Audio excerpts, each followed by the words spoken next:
you have to value yourself, and you have to make decisions. And a lot of people you just have to make the offer properly. And here's how I put it: I'm going to give your group value for 18 minutes. I guarantee I'm going to give value they can take away and use without paying anything. And by giving value for 18 minutes, I've earned the right to make a gentle offer for 2 minutes.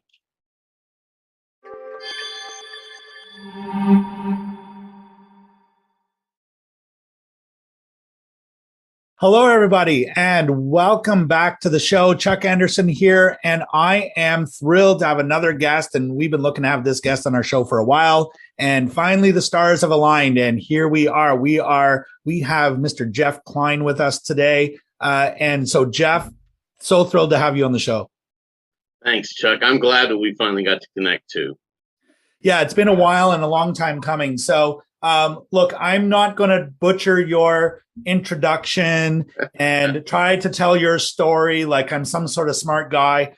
You tell your story. So let's start with who you are and what you do, and we'll take it from there. So here's what's funny about that, Chuck.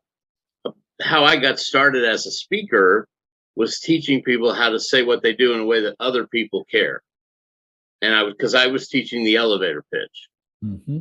And people just don't know how to say what they do. And so that's my content was all about teaching the elevator pitch and teaching me how to network, how to do business networking better.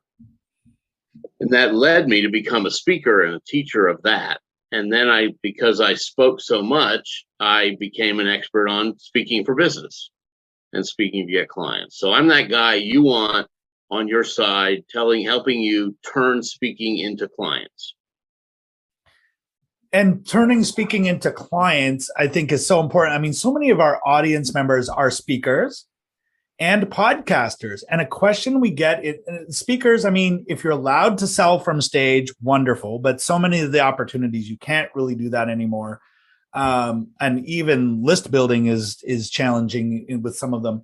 Podcasters, we hear all the time, like, man, I really love doing this. I really love speaking. I love publishing the show, but I'm not making any money doing this. And so, let's talk about that a little bit. All right. I'll be completely open with you, Chuck. I don't do anything that doesn't have a revenue at the end of it. Now I don't want to I have philanthropy in my life, and I have causes I believe in and I contribute to. Absolutely. But when it comes to business stuff, everything I teach, speak to get paid.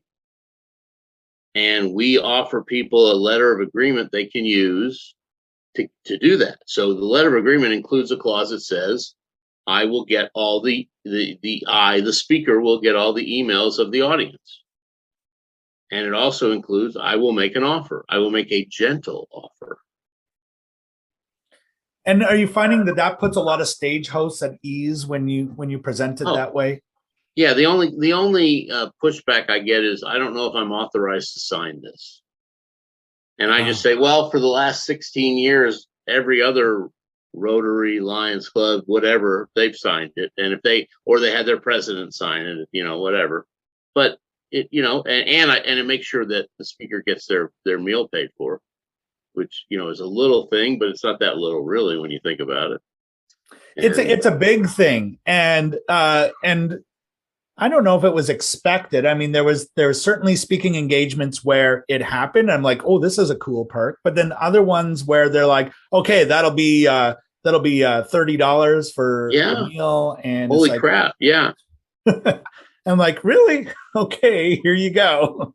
We should have talked about that beforehand. But what I like what you're saying is be proactive and have that in writing and have those expectations there before you even start. Oh yeah, and if they're not willing to do those three, well, maybe not all three. I might be willing to pay for my meal if it's a big enough group. But if they're not willing to do the email and the offer, and there's workarounds, but at a minimum, then I'm sorry, I'm not available unless you're paying something, because that's the fee. Right? I'm doing this to build my business. I'm not doing this to entertain. Right? Mm-hmm. And there's nothing wrong with that. This is America or Canada, or if you're listening, but the idea is that we're a capitalist country, and that's how we were built, and we're built on entrepreneurship and all that good stuff. So there's nothing wrong with wanting to make money and making a living, right? Absolutely. And it's interesting to see the attitude that is happening with some of the speaking opportunities. The stage hosts think they're the ones that are awesome in control, and the speakers, they're providing the content and some amazing messages and stuff. And it's like, can't we all just get along? Right. Well, and the truth is, if somebody says, well, I can't really have you making an offer from the stage, blah, blah, blah, say, okay, well, can I have a table in the back of the room? Right. Or can I have if it's an event, then, that's something, I'm not paying for my own travel if I have to go somewhere, but can I have a booth at your exhibit if you're paying my travel? Right. And some of these, it's amazing. Some of these people will only pay for your attendance at an event the day of, and not the whole event. I'm like, holy cow. Right. Yeah. But again, you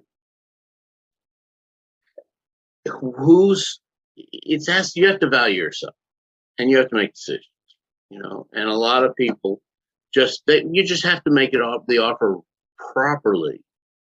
And here's how I put it. I'm going to give your group value for 18 minutes. I guarantee I'm going to give value they can take away and use without paying anything. And by giving value for 18 minutes, I've earned the right to make a gentle offer for 2 minutes. Sounds like a win-win to me, and it always has. Sometimes we have to get a little creative in terms of how we're going to get the leads or how we're going to make that gentle offer. Yeah, and I've got gobs of testimonials. I don't have any complaints about it. But somehow, like certain stage hosts, they're like, we don't want you to sell. So then the question becomes like, well, how do you sell? How do you kind of fly under the radar and sell without, making them feel comfortable, right? Because they're like, oh, you can't sell to our audience. But at the same time, the speaker still gets paid. And, we hopefully we're not scaring people away from speaking, because you can definitely make money. And Jeff and I both make money speaking. So we want you to at least get that message. So Jeff, like for the listeners that are listening in going, okay, I'm speaking, I want to make sure I make money from every speech like you guys are doing. What's the first place they should start? Well, quit using the word sell, because unfortunately, everybody in your audience is in sales. The unfortunately is sales has a bad rep. Zig Ziglar spent his whole life telling people that not to be ashamed of being a salesman, right? But I'm going to make an offer. Yeah, I'm going to make an offer about how people can work with me. If you have to say more than make an offer. Right? What kind of offer? Well, I'm going to offer people how they can learn more about working with me. And it seems to make sense. And when you say it like that, I get it. Like sell kind of sounds like I'm going to sell you something. I'm going to convince you of something that you may or may not be interested in, but I'm going to make an offer. It's really up to you whether you say yes or no to that, because it's an offer. Jeff, would you like a bite of this sandwich? No, I don't. Okay, no problem. I'll eat it myself. Yeah. I'm going to offer my book. I'm going to offer a webinar. I'm going to, and I teach folks to offer 3 things at different prices, because part of it is there's a psychology. And if you don't make an offer, you're just a free resource for information. Because the audience doesn't know you haven't been paid. And that's the other thing. The first thing, Chuck, is to say, what's your budget for speakers? And they'll say, oh, well, we're a nonprofit. We don't have a budget. Now, those are not mutually exclusive, by the way. Lots of nonprofits pay for speakers. But and they have budgets. Yeah, right. But your answer should be, well, tell me about your group, because sometimes I waive my fee in the right situation. So now immediately you've set a value on what you're doing. And if they say, oh, you absolutely can't sell from the stage. It's like, well, I've heard that a lot, or I've heard that there's a lot of speakers who've ruined that for the rest of us, or whatever. But I have a reputation of making an offer that nobody is offended by, and people want to work with me, and or whatever. And if they stick to their guns, you just say, "Thank you, I'm not available." Mm-hmm. Right. And I think it's really staying true to that intention. Like if you have the intention that you're going to be paid as a speaker, to look for those opportunities that are welcoming to you, or at least open to that. And I love what you just described as, how to kind of get around that, because by default, it's so often nowadays like, oh, this is no pitch and, none of this and none of that. And I think you've got a really great way of like turning that conversation and reopening that door. Because I think so many speakers assume that they read it in print, that door is closed. And you and I both know that that's not true. Yeah. And when they'll say no pitch and you say, "Can I bring my books?" And they'll go, "Oh, sure." Right. But I can sell my book, but you don't want me to pitch anything else. Okay, no problem. Yeah. It's like, yeah. And then you say, "Well, can I offer my webinar?" Well, maybe. I mean, again, it depends on the conversation, but Mm-hmm. and the fallback is a table in the room, or, well, if I can't make an offer, will you buy 5 books, or guarantee that I sell 5 books, and if nobody buys one, that means you got to buy them. I mean, there's ways, and I've done this before. I've said, can you get somebody to sponsor 5 books? But there's also a tweak there, because I said, well, why don't, if you can get somebody to sponsor 10 books, and then you can give away as door prizes. Well, the caveat I missed was they gave them all away at the same meeting. So nobody bought a book at that meeting. Yeah, so it just killed all the book sales. Yeah, right. Yeah. So, and what I wanted them to do was give 2 or 3 away at every meeting for the next few meetings. mm-hmm. Yeah, and it's advertising for you and getting the word out about your book. So yes, well, I mean, yeah, it really speaks to this entrepreneurial journey is learning from our successes, but learning even more from our mistakes. It's like, I tried this thing, it didn't work. It's not I'll never do that again, but what can I learn from this and adapt and do it differently next time? And that's really what I hear you saying. Yeah, that's the premise of all my education, Chuck. Mom and Dad said, learn from your mistakes. How about learn from somebody else's mistakes? It's a lot less painful. I mean, I got the road rash. I cried the tears. Let me take 5-6 years off your journey, because I lived them and you don't have to. Well, it completely makes sense. And, in the world of speaking right now and getting paid to speak, it's unnecessary for someone to blaze the trail. That trail's been blazed. And, and it's, you've made it your business to teach them how to monetize, which is great. Yeah. And I'm so sick and tired of hearing people say, well, practice stages. There aren't, we've got access to a wonderful practice stage through some mutual people we joint venture with. And those are practice stages, because you're speaking to other speakers and we're critiquing each other, and it's wonderful. But if you're in front of an audience, that is not a practice stage. That's a professional appearance. And it doesn't mean you have to be, it doesn't mean you don't get better every time you speak, because you do, but it's not a rehearsal. It's the real deal. So forget saying you need to be on. And I've been hearing this lately, and it really, every time I hear it, I go, but I can't. You need to be on 50 stages. You need to be on 100 stages before you get good. And it's like, whatever. Okay. Every time you're in front of an audience, yes, you use that to get better. But it's a real deal. It's not practice. It's not rehearsal. It's the deal, and it's the latest speech. So it's your best. Right. And the next one can be better. And the next one can be better. And the next one can be better. And I completely with you. And that's how I got started. When I look back, I think my first one sucked. But did the audience get something great out of it? Of course they did. They loved it. And I thought, really? But I looked at things and like, okay, what parts worked, what parts didn't work. reset, make a new plan, do the next one and the next one and the next one, right? Yeah, and that's how I created my system, because I did 250 talks over a 3-year period, and once a week and then twice a week for 3 years, and I figured a bunch of stuff out because by doing. But again, not a single one of those did I think of as practice. Right. Yeah, I totally agree with you. I mean, the practice is you're on, right? And so it's just experience. Everyone has a first time and a second time and a third time. And it's how actors work. It's how stand-up comedians work. It's never practice. It's working. Yeah, you're on. Right? Let's go. Right. So I love all of that. And, the big takeaway there is, put yourself out there, but learn from it. And, if it's not working for you, and you don't have to blaze the trail, you can get help. And, help is right here. And we're going to make sure that we connect you with Jeff, at the end of this episode.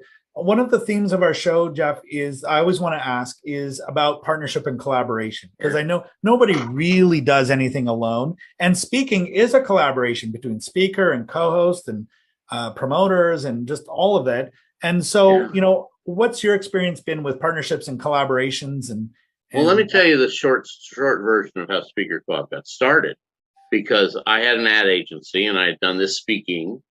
And this was before I did the 250 gigs, but I'd been doing 1 or 2 a month, and I started meeting other people who were speaking for different reasons.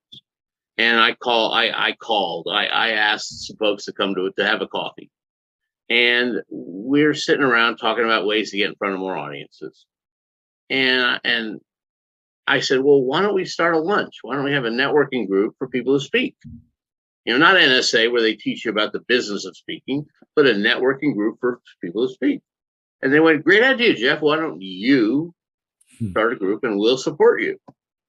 And the truth is, that's what happened. I mean, I started it and they supported me. And if they hadn't, it wouldn't have worked. Then that was the biggest collaboration thing. And somebody found the venue, and I got us on Evite and all this stuff, and we showed up at the first meeting and 50 people were there. Wow. Holy cow. Right. And then we started doing this, and it was just a little showcasing each other, right? And then as the time went on, once a month, third Friday every month, it grew. And then after a few years, I shut down the ad agency and I turned Speaker Co-op into my business. And, and I always, of course, believe in a joint venture, but that's how we started, even though I really wasn't sure I knew the term, but at that point, but that's how it all started, was these 5 other people asking people they knew.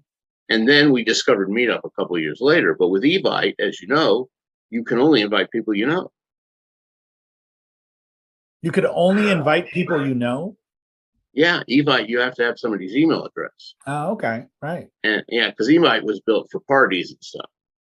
And Meetup didn't exist yet, or it may have, but we didn't know about it. Oh, right. So like 2 years in, we switched to Meetup, and we grew to, now we're at like 1,800 or something. But right, sure. So now you can get out to like a bigger audience, but creative way to use Evite, right? Because you're right, that's not what it was designed for, but it sure got adopted.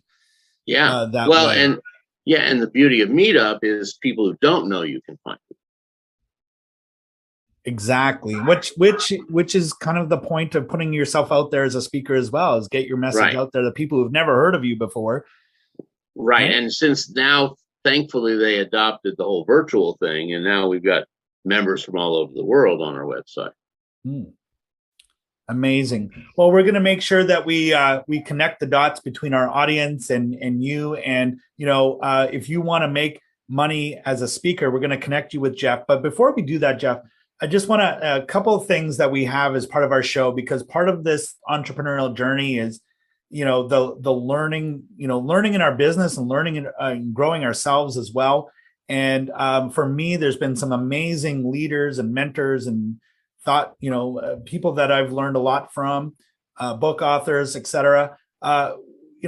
who's been the most influential for you, or even one that you would recommend that our listeners check out? Yeah, I'm glad you asked that question because I don't get asked that much, and usually, the truth is, Chuck, I don't really have a primary mentor, truthfully, except maybe my dad, but may he rest. But this guy was one of those 5 people, and we became buddies, and his book was influential on me as far as using a book to speak and make money and all these other things.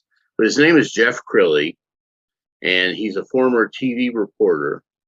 And the book is called Jeff showed me that speaking could be really influential, and he showed me how to use your expertise from the front of the room to build a following. He built a huge following, and it's funny, we're on Podapalooza today because Jeff had a monthly event that brought in about 200 people, and the joke was we called it Crilley Palooza. Oh, wow. As a joke, we kind of adopted that name for it, but it was, yeah. And but Jeff would like have people stand, volunteer, and he would teach them how to use PR, free media, to promote their business. So somebody would say, well, I do this and I don't know how to do that, and he would go, okay, how about this? You try this and that and that, and they would go, oh my God, that's a great idea, and then they would go off and get on the news. Wow, amazing. And so now we talked beforehand that we're going to ask everyone for a book recommendation. So book by the same. Yeah, Jeff Crilley's book is called Free Publicity. Publicity. Yeah, and he sold thousands of these books just from speaking. And it's not a really thick book, but it's got some amazing strategies to get yourself on the news. Yeah, and this was pre-podcast. This was 15 years ago, plus 17, and I've used some of the ideas to get clients on the news when I was doing the advertising thing, and it really, really works. Well, paying for advertising is expensive, but if you can get the news interested in you, then you get free publicity. And, there are some very big name people in the world, we don't need to mention who they are, who are very, very skilled at creating situations where the news is going to plaster their name over everything. Yeah. For free. And of course, this is all positive to and supposedly. Exactly. Intentionally. Do it in a positive way, not in the, we're going to turn the whole world upside down sort of way. Right. So, Jeff, thank you so much for that recommendation. And, as we kind of bring this to a close, let everyone know about Speakers Co-op and where they can find you and connect with you. Sure. So speakercoop.com is the website. It is a online directory of speakers, so meeting planners can find them. And we get several hundred meeting planners a month coming to the site to find speakers for their events. And those are both the old-fashioned get paid to speak and the even older-fashioned Rotary lunch, chamber lunch, where they're never going to pay the speaker. But you have an opportunity to make a lot of money without getting paid up front. And to learn how to do it right, no better person to learn it from than you. So make sure you connect with Jeff, get yourself into that directory if you're looking to speak and make money from it. Jeff, thank you so much for everything that you've shared with us. And we're going to make sure that we have all your links down below this video and in the show notes and all of that. And so as we kind of bring this to a close, if you're going to leave our audience with just one final word of wisdom or tip or a piece of advice, what would you tell them? I steal Nike's logo, Chuck, and just say, just do it. Quit waiting, quit trying to perfect everything. Perfect is the enemy of great. Just get out there and do it. Exactly, right? Just do it. And like we shared earlier, you learn from each experience, and each experience builds on the rest. There's no practice. There's only you're on, right? You're live. So, right. So I think great takeaway for our audience today. So please go check out Jeff. If you're looking to get paid from your speaking, then go ahead and connect with Jeff. We've got all the links there. And make sure you tune in for our next episode. We'll have other amazing tips and tricks and guests for you, all of that. And make sure you keep moving forward, keep being awesome in your pursuit of your dreams and your business and getting your message out there in a big, big way, making a positive impact in the world. Thank you. Thank you, Jeff. Thank you, our audience. We'll see you on the next one.